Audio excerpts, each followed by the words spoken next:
EVO.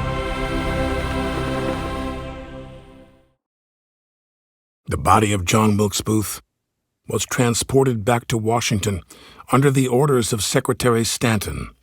It was held on the Montauk, one of the ironclads at anchor off the Navy Yard that was being used as a prison.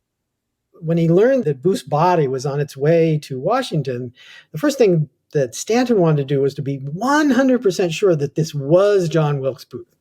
Author Walter Starr. And Stanton ordered a detailed medical examination and actually a dental examination to be sure that this was indeed John Wilkes Booth. It's almost as if Stanton knew that in 2023 there would be conspiracy theorists who would believe that John Wilkes Booth survived and lived until 1903. He wanted to do everything he could to prevent those conspiracy theories. And one of those doctors who examined Booth assured Stanton that, in the 2 or 3 hours between when he was shot and when he died, that Booth would have suffered and would have known that he was going to die. In an ideal world, he would have had Booth as a prisoner and he could have asked him questions, but he was not unhappy to hear that Booth had suffered as he died. For Detectives Conger and Baker, the goal was to be the first to report to Stanton that Booth was dead. Conger would win that race. It was not only glory the men were seeking, but also riches.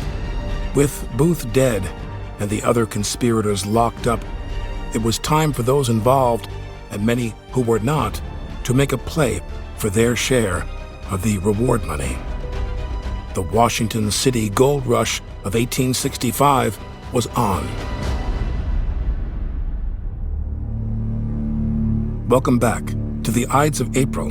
I'm Alec Baldwin. Episode 8, This Dust Was Once the Man.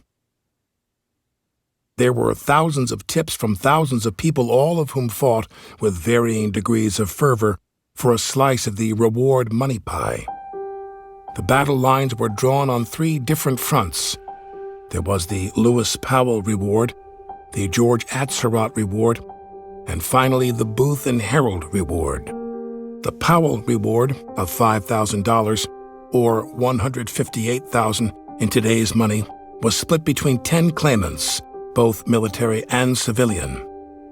The Atzerodt payout was substantially more, $25,000, nearly $800,000 today. That discrepancy is a curious one, considering how much more dangerous Powell was as an individual, and the brutality of his chaos at the Surratt house.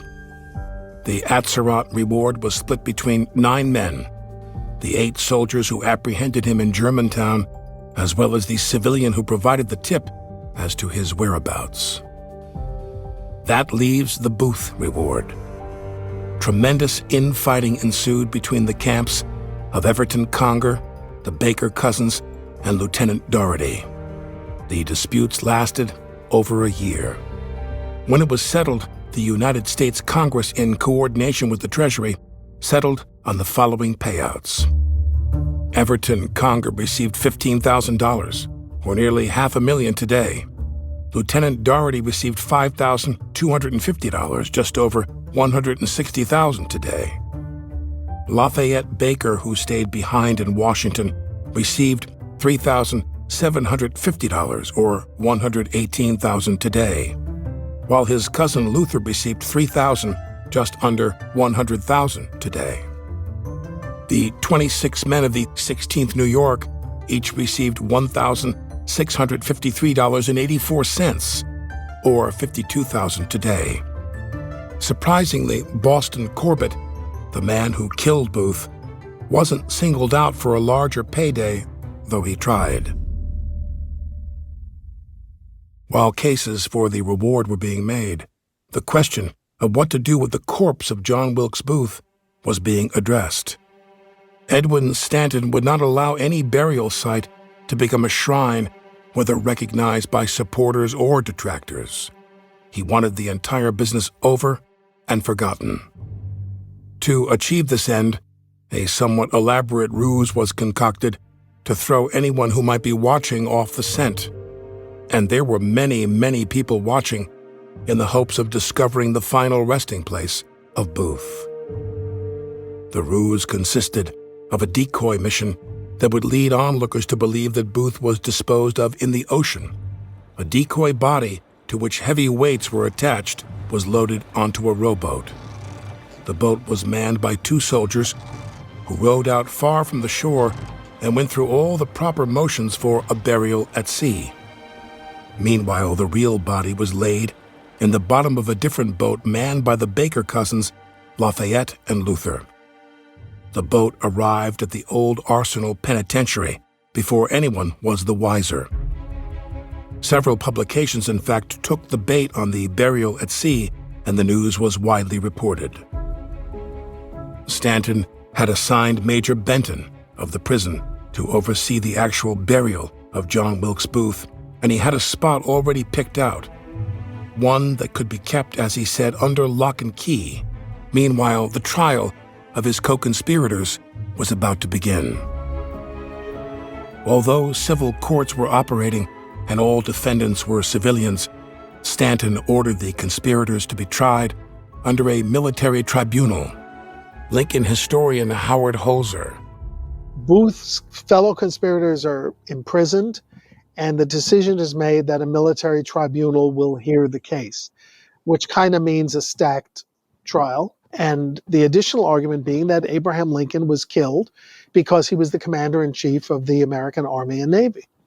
I tend to think that the military tribunal was justified during wartime. I mean, it's not perfect.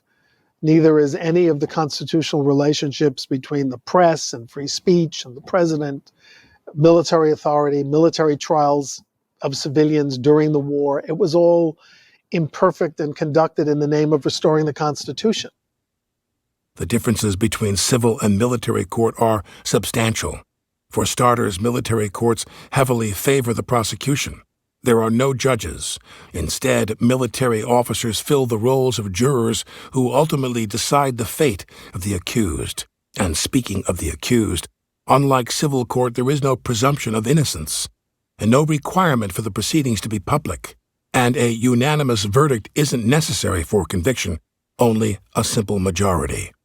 A death sentence, however, requires a 2/3 majority, and incredibly, the prosecution's counsel are assigned to assist the jury during deliberations, while the defense is afforded no similar voice. Civil courts were functioning quite well, and it was inappropriate to use military commissions. If you could imagine a scenario in which every action that Stanton took was immediately reviewed by a neutral court, many of the actions that he took in the manhunt and then the subsequent military commission would not pass muster. I mean, to give you a concrete example, and Stanton is the author of the procedures for the military commission. It started as not only a military commission, but a secret military commission. One newspaper referred to it as a star chamber. Other newspapers referred to it as being like the Inquisition.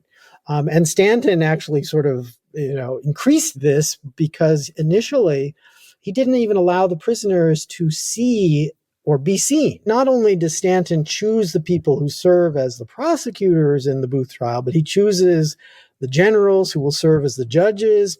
There's plenty of evidence of Stanton's thumb on the scales to ensure a quick trial and a conviction and stiff sentences.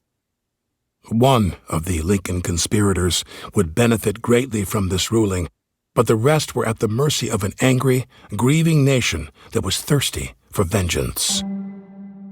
The use of such a trial for civilians was met with fierce resistance from a number of Stanton's allies who believed such a proceeding to be unconstitutional. Stanton appealed directly to President Johnson, who in turn requested an opinion from his Attorney General as to the legality of Stanton's plan. So it's kind of an easy way out of the constitutional dilemma that Lincoln had articulated so brilliantly in his Corning letter and other documents when he said, in defense of abrogating parts of the Constitution to save the whole, he said, no person I know would amputate a body to save a leg, but you would definitely amputate a leg to save a body. That was stuff that people understood at the time of mass amputations during the Civil War.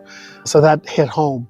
I think that the tribunal did well enough. I mean, I think these people were obviously guilty. I think Mary Surratt was guilty. I happen not to believe in capital punishment. I don't know how I would have felt after a war that 750,000 people died in. Attorney General James Speed reasoned that since the attack was made against the commander-in-chief during a time of war, the attack itself was an act of war. Thus, the War Department was deemed the appropriate body to handle the prosecution of the accused. Most of the names you know: Davy Herold, Lewis Powell, George Atzerodt, Samuel Mudd, and Mary Surratt and John Surratt. There was also Edmund Spangler, a stagehand at Ford's Theater, who helped Booth with his horse on the night of the assassination. Michael O'Loughlin, an acquaintance of Booth's who attended several of the kidnapping meetings. His name came up so often, he was inevitably caught up in the assassination plot, although according to available evidence, he had nothing to do with it. And finally, Samuel Arnold, another friend and like-minded rebel whose name had the misfortune to appear in a letter written by Booth that seemed to implicate Arnold in the assassination plot. Of these 9 defendants, the guilt of Powell and Herold was clear.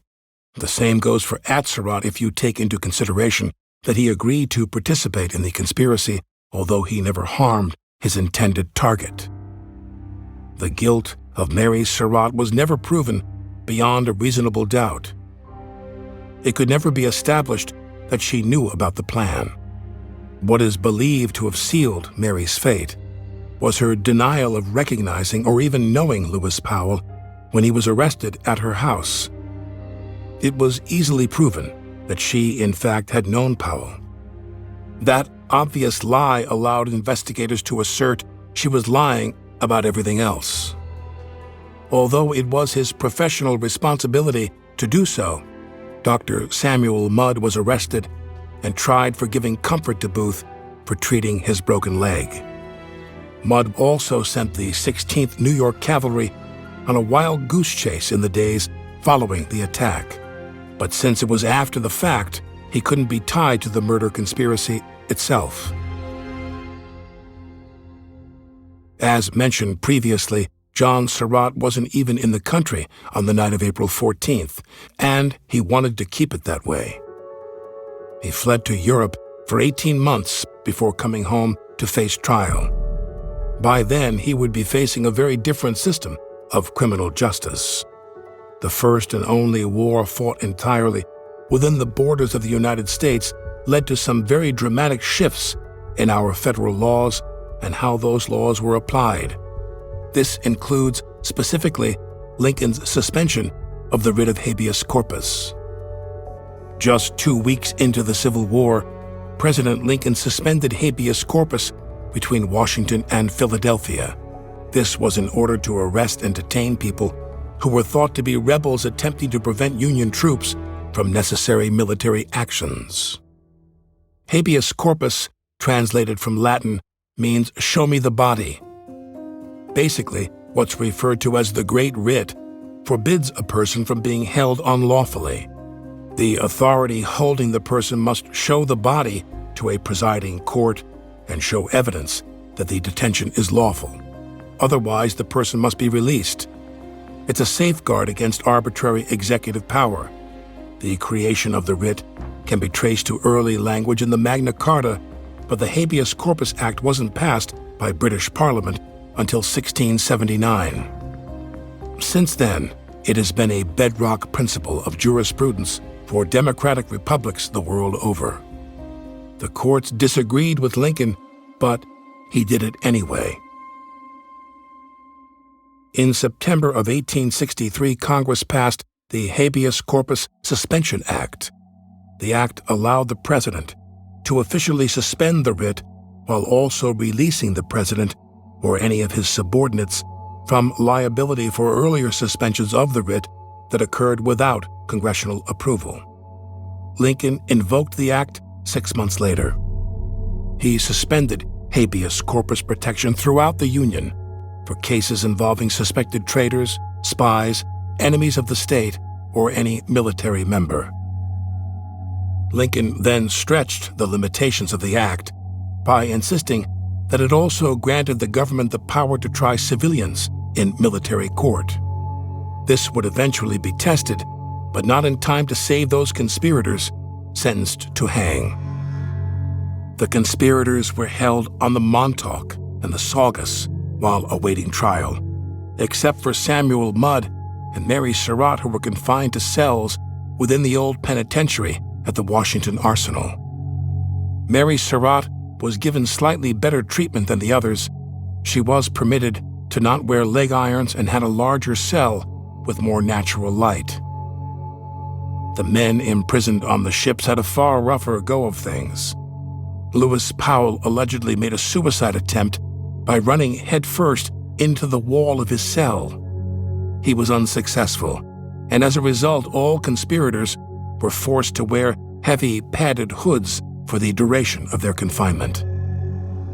Those hoods were cumbersome, stiflingly hot, and brought on severe bouts of claustrophobia. More of the Ides of April after the break. If your dog could talk, they'd beg for Ollie. The full-body tail wag, the excited little hops, the big, goofy grin, that's the Ollie effect. Ollie delivers clean, fresh nutrition in 5 drool-worthy flavors, even for the pickiest eaters. Made in U.S. kitchens with highest quality human-grade ingredients, Ollie's food contains no fillers, no preservatives, just real food. And here's the thing. Healthier food means a happier pup, more energy, shinier coats, and more excitement at mealtime. With 5 protein-packed recipes like fresh beef with sweet potatoes or fresh turkey with blueberries, even the pickiest eaters can't resist. You might think my dog eats better than I do, and that's probably true when it comes to Ollie. Get your welcome kit. For any first-timers, Ollie will send out your pup's first box with 2 weeks' worth of meals, a free storage container for mess-free serving, and a guide of how to gradually switch them over to their new diet. Dogs deserve the best, and that means fresh, healthy food. Head to ollie.com/IDES. Tell them all about your dog and use code IDES to get 60% off your welcome kit when you subscribe today. Plus, they offer a happiness guarantee on the first box, so if you're not completely satisfied, you'll get your money back. That's OLLIE.com/IDES and enter IDES to get 60% off your first box. Quick question. Could you list every financial account you have right now? Your 401k, checking, savings, investments, maybe even that old retirement account from a job 10 years ago? Most people can't. And that lack of awareness usually means money is being left on the table. That's where Monarch Money comes in. It's an all-in-one personal finance tool that organizes your entire financial life in one clean dashboard on your phone or laptop. In minutes, you can link all your accounts, see where your money is going, and get smart visuals that make the big picture clear. No more juggling apps, no more spreadsheets. Monarch is designed for people with busy lives. It helps you save more, invest smarter, and actually feel in control of your money. That's why it's been named Best Budgeting App of 2025 by the Wall Street Journal, Forbes' Best App for Couples, and even recognized by CNBC as one of the top fintech companies in the world. So stop guessing, stop leaving money on the table, and start feeling confident about your finances. Don't let financial opportunity slip through the cracks. Use code IDES at monarchmoney.com in your browser for half off your first year. That's 50% off your first year at monarchmoney.com with code IDES. Less than 2 weeks after the death of John Wilkes Booth on May 9, 1865, the trial of his co-conspirators began. With John Surratt still on the run, the remaining 8 defendants faced the jury. Davy Herold, Lewis Powell, George Atzerodt, Samuel Mudd, Mary Surratt, Michael O'Laughlin, Samuel Arnold, and Edmund Spangler. The trial would last 7 weeks, and the testimony of over 300 witnesses would be heard. On June 30th, guilty verdicts were returned for all defendants. Sentencing deliberations began immediately. and recommendations were delivered on July 5, 1865. Edmund Spangler received a 6-year sentence for agreeing to hold Booth's horse as he went into Ford's Theater. O'Loughlin and Arnold received life sentences for connections to the murder plot that are unclear to this day. Dr. Samuel Mudd also received a life sentence for his involvement. He escaped a death sentence by a single vote. These men were sent to the island prison of Fort Jefferson in the Dry Tortugas, roughly 70 miles off Key West. O'Loughlin would die in prison in 1867, while Arnold, Mudd, and Spangler would be pardoned by President Johnson in 1869. As for Herold, Powell, Atzerodt, and Mary Surratt, the jury would recommend death by hanging. The recommendations came down on July 5th. The prisoners were informed individually by letter on July 6th, and the sentences were carried out on July 7th. A crude gallows was built overnight in the courtyard of the old Arsenal prison. 4 pine coffins and 4 freshly dug graves waited nearby.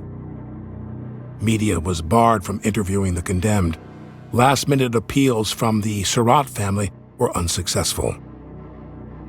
At 1 p.m. on July 7th, the prisoners were marched out into the courtyard and up the steps of the gallows. Mary Surratt needed assistance in walking, while Powell strode defiantly to his death. Atzerodt pleaded for God's mercy in his final moments, while Davy Herold never made a sound. Mary Surratt became the first woman executed by the federal government in U.S. history.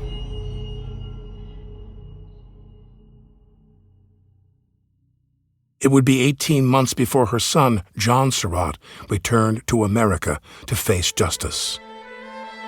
In the aftermath of the Supreme Court decision Ex parte Milligan, a decision that forbade the use of military tribunals to try a non-military combatant in cases where civilian courts still operated, John Surratt was freed after a jury couldn't reach a unanimous verdict. 4 years later, in 1869, Edwin Booth petitioned for the remains of his brother, the poor, misguided boy, to be released to the family so that he may join his ancestors in the family plot in Green Mountain Cemetery in Baltimore. The request was granted, and Booth lies there to this day beneath a small, unmarked marble headstone, a subtle reminder of a remarkable life filled with deeds unworthy of an eternity in stone.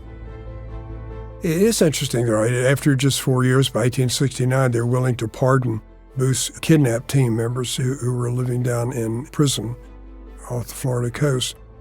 I think a little bit of a reaction had set in. Maybe they had been a little hasty, some second thoughts about hanging Mrs. Surratt. Maybe that was over the top. Maybe they shouldn't have done that. Her son John had been caught and brought back and run through 2 trials with no verdict. And those were in civilian courts. So that shows, that the community was divided, not divided in the sense that they thought Lincoln should have been shot, but they wanted to punish the right people. And I think increasingly people wanted to get the war behind themselves. As for Edwin Stanton, he remained in President Johnson's cabinet as Secretary of War. His primary goal was demobilizing the Union Army and enacting President Johnson's lofty goals of Reconstruction.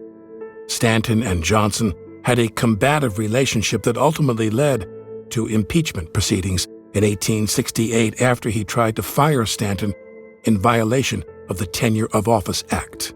Johnson would be acquitted and remain in office, but was doomed to a single term. Andrew Johnson would serve as a placeholder of sorts, a bridge between the deified Lincoln and the savior-in-waiting Ulysses S. Grant.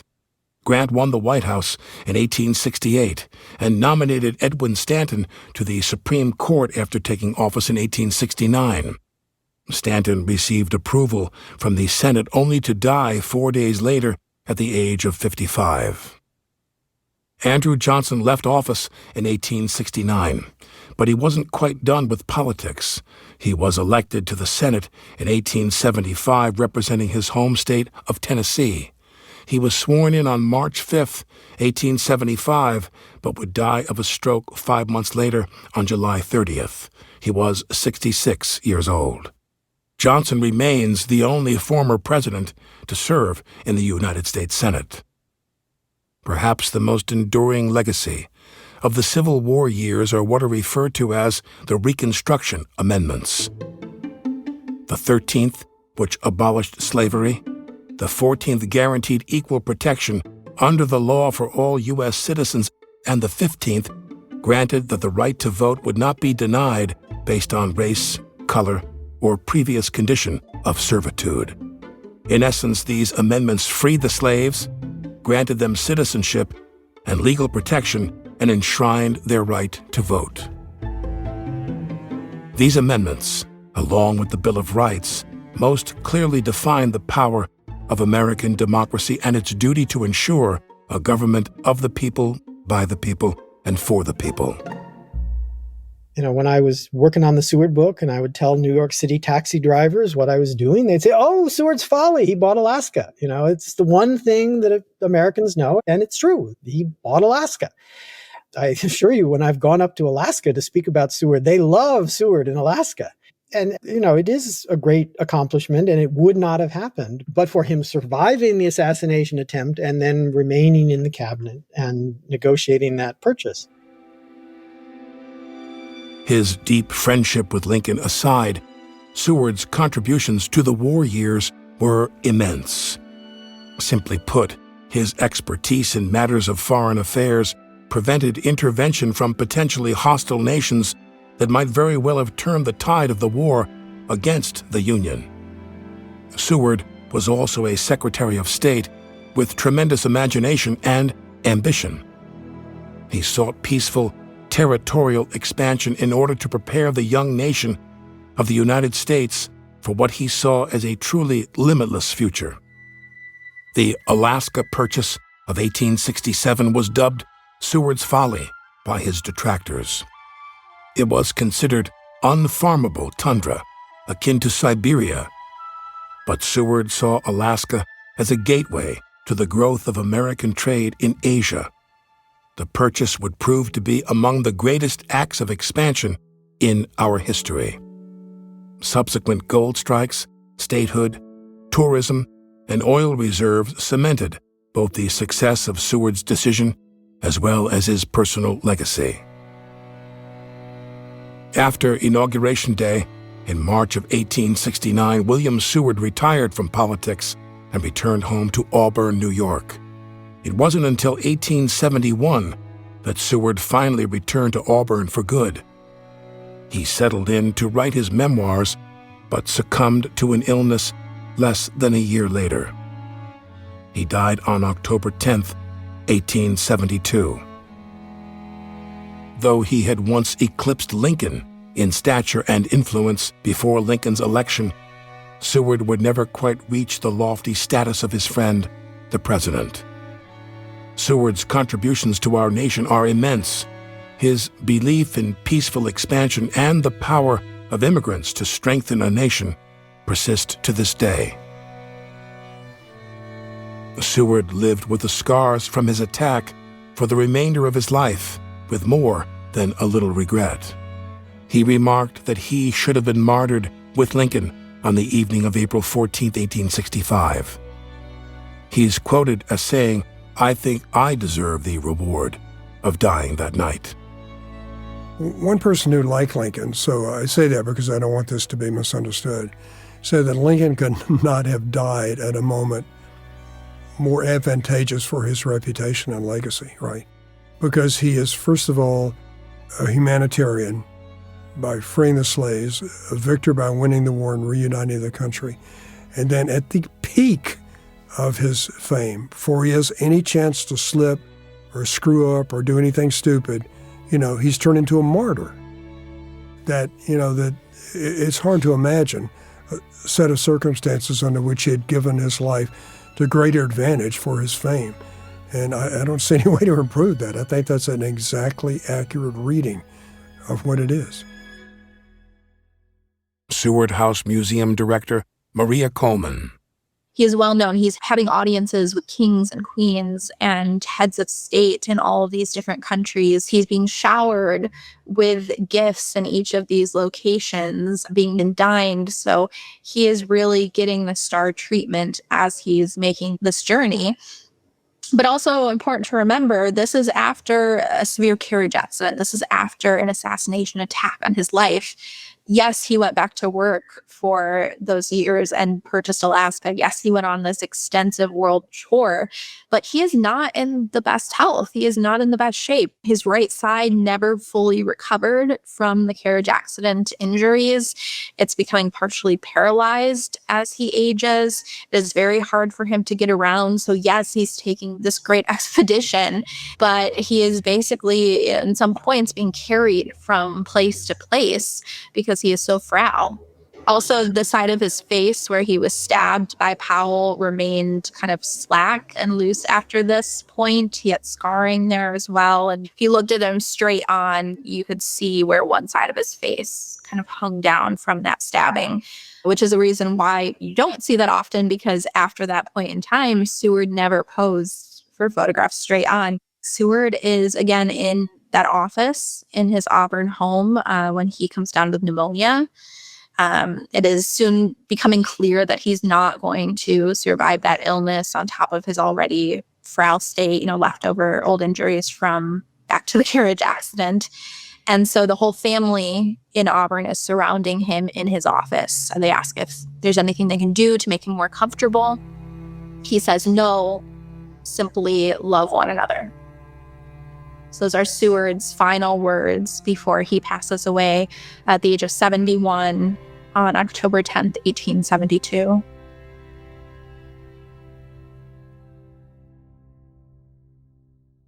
The astounding legacy of Abraham Lincoln is in modern times ubiquitous.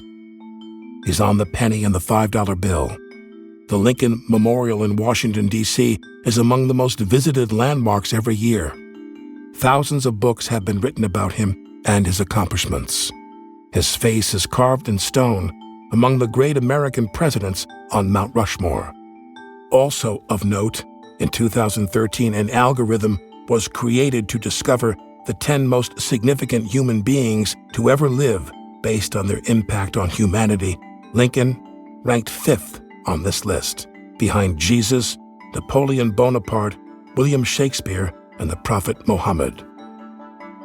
He was perhaps the greatest leader since Alexander the Great, a man considered to have possessed the most powerful intellect of any occupant of the White House, all while maintaining a sense of humanity and humility. When I started this work, and again, I might remind you that I really am a Booth historian, so everything I learned about Lincoln sort of was looking for Booth. And my work on Booth has done nothing but increase my respect for Lincoln. I mean, it very seriously increased my respect for him. Number one, the complex problems he was dealing with. Number two, the intensely individualistic, often difficult people he had to deal with, right? Number three, his essentially humane nature. I think he was very oppressed by the job. He wanted the job. He was one of the most, and this is often lost, he's one of the most ambitious people. Nobody gets to be president without being ambitious for it. He was very ambitious, but at the same time, I think much aggrieved and oppressed by the war, because there was a lot of suffering that he was not able to do anything about. And, I have the greatest respect. I always put him at the top of the presidential list. A complex man who came from simple beginnings, Lincoln's early political ambitions were a spectacular failure. 5 elections, from state assembly to Congress, the U.S. Senate, and even the vice presidency, all ended in defeat. And yet he persevered and would attain the highest office in the land at the most critical time in the young nation's history. He suffered stunning personal losses and felt the tragedy of the Civil War more deeply than anyone. Lincoln is the greatest symbol of the reality of the American dream. That you can rise from obscurity to the highest honors through talent and determination. And he was, at the same time he symbolized this, he was the greatest describer, the greatest poet of democracy of his age, a great writer who Tolstoy admired and Harriet Beecher Stowe admired and Walt Whitman admired. And Harriet Beecher Stowe said once that Lincoln's words should be enshrined in letters of gold. And they are letters of gold for us: malice toward none, and charity for all, and government of, by, and for the people. And all of those, they're now almost cliches, but they're the 10 Commandments of democracy. And he wrote them. They went to war over it.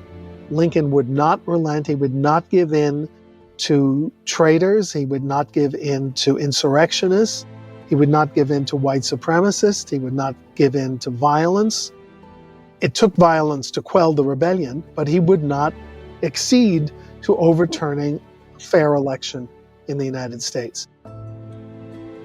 I think we may need another person to save democracy in the modern sense, but he did it and saved it for 150 years, for which I think the country needs to be eternally grateful. The great American poet Walt Whitman, an enduring admirer of Lincoln, was devastated by his murder, and during the long summer of 1865 mourned alongside a shattered nation. Whitman wrote several pieces in response to Lincoln's death, the most famous being "O Captain, My Captain." But perhaps more befitting, a humble rail-splitter like Abraham Lincoln, was Whitman's brief yet poignant elegy written in 1871. This dust was once the man, gentle, plain, just, and resolute, under whose cautious hand, against the foulest crime in history, known in any land or age, was saved the Union of these states.